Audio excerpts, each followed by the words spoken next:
pet. And I'll be of drugs and what have you. The other issues of trafficking of individuals and what have you. All those security issues have to be addressed in any package. So you can say, this is our border. Here we define where we are. We want to make sure this is secure. That's going to be, preeminent. The other issue is the issue of economic and just how this works for the betterment of the country. I have lots of people come to me and say, who are business owners, and say, I need to hire somebody who can do X, Y, and Z, technical or otherwise. Not too many lawyers, but from technical fields and what have you. And they say, we just can't get those people into this country because our current immigration policy is so messed up. So we need to be able to solve those problems. That's, I'll say, at one end. On the other end of the spectrum, I have other people, constituents, who are in other businesses and say, again, I need people to be able to come in and fill these jobs. It's a proverbial job that they say that Americans supposedly won't take. I don't know, but they say we need to have these jobs. So that's an economic position that needs to be part in any package. And the third, not necessarily in this order, is the situation of people who are trying to come into the country, whether they're here now or trying to get into the country legally, has to be addressed. I have one of my staff here. I don't think he necessarily deals with immigration too much, but the other people who in my staff who do deal with immigration tell me this. The people who are either here now or are trying to get here, who are trying to go through the process legally, right, are the most frustrated and the most vocal about their frustration with the current system. That they're saying, like, I'm doing everything right, filling out the paperwork, doing this, doing the application, what have you, and it's still taking so long. And there's other people who are just violating the rules and what have you, and they seem to be getting preferences. How can I be treated fairly? I want to make sure that those people who are doing everything right, but are having to wait way too long to bring either a loved one in, a wife, a father, son, people go out of the country, they get married elsewhere. These people, how do we shorten down that time frame so they can come in and have their family all together that you and I appreciate that we have, right? So all those three things, and there was a fourth one I'm skipping it. I'm not thinking of it right now. Have to be part of a package, whether you call it comprehensive, I don't care. Get rid of the labels. You just want to deal with, or we just want to deal with the problem. Follow-up question? No, that was okay. Great.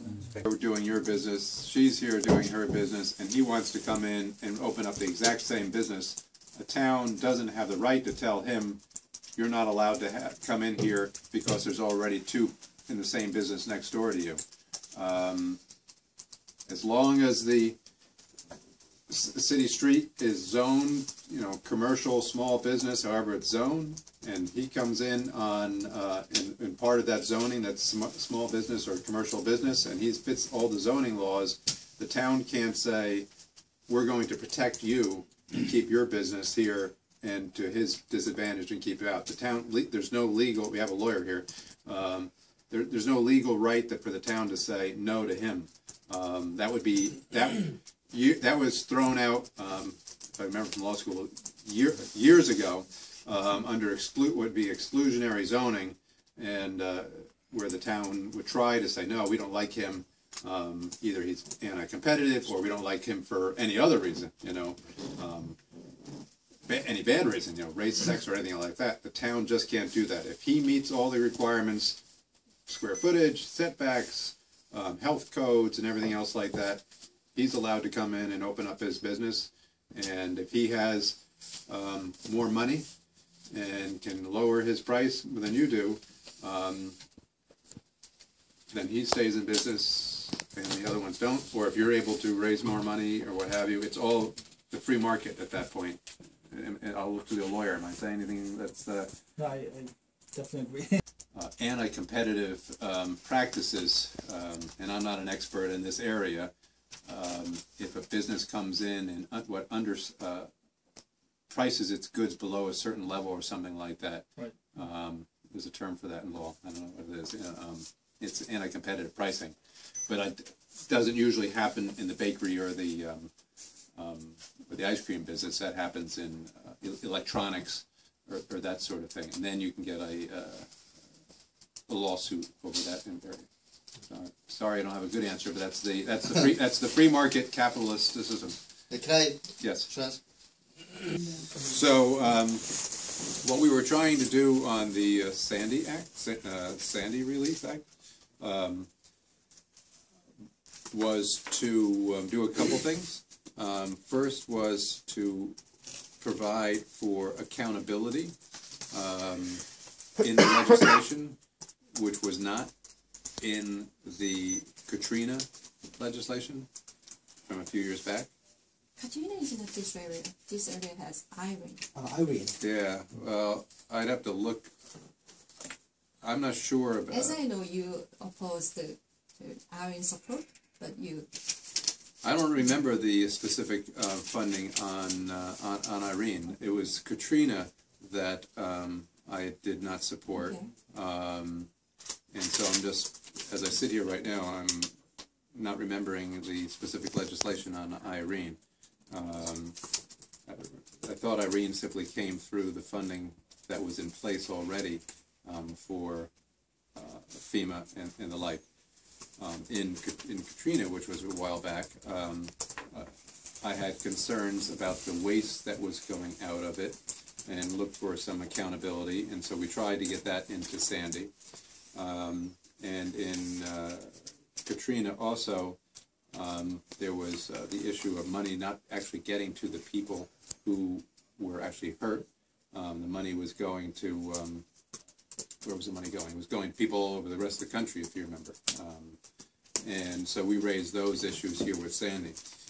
We look forward on the Sandy Relief Act now for Governor Christie, yeah, thanks. Governor Christie, I was going to say Christie Whitman, Governor Chris Christie, to set up a mechanism to ensure, and he says he has, to ensure that the funding will come to New Jersey and then to those areas of the state that were specifically harmed by it and right to the people. I'll just add one other, just a side note. Part of our district, the 5th district, was hit to some extent, and we traveled, actually my wife and I traveled about meeting the people hurt there, but we also traveled to other parts of the state and in New York State too, that were hurt even more than we were up here. Houses that were just washed away and the like, and we spent some time actually working in some of these houses, pulling off sheetrock off the wall, digging out the dirt and moving out, trying to help the people, because one of the best ways to help those who are hurt is personal involvement and community involvement. We did that also with our church in a number of different ways, trying to provide some of the relief efforts that they needed. We wanted to talk to two different levels of government. And as you see, there's all different. This gentleman here was really talking about local town level. You want to probably talk to both on the well, yeah, I was going to say on the state level, because they may have some set asides, and on the federal level. Can you give the gentleman your business card, and then we will. I'll explain it. I'll explain it to you in the car. Okay. What we were just talking about, and then we'll follow up on where the right person would be to. What do you actually build? Your company.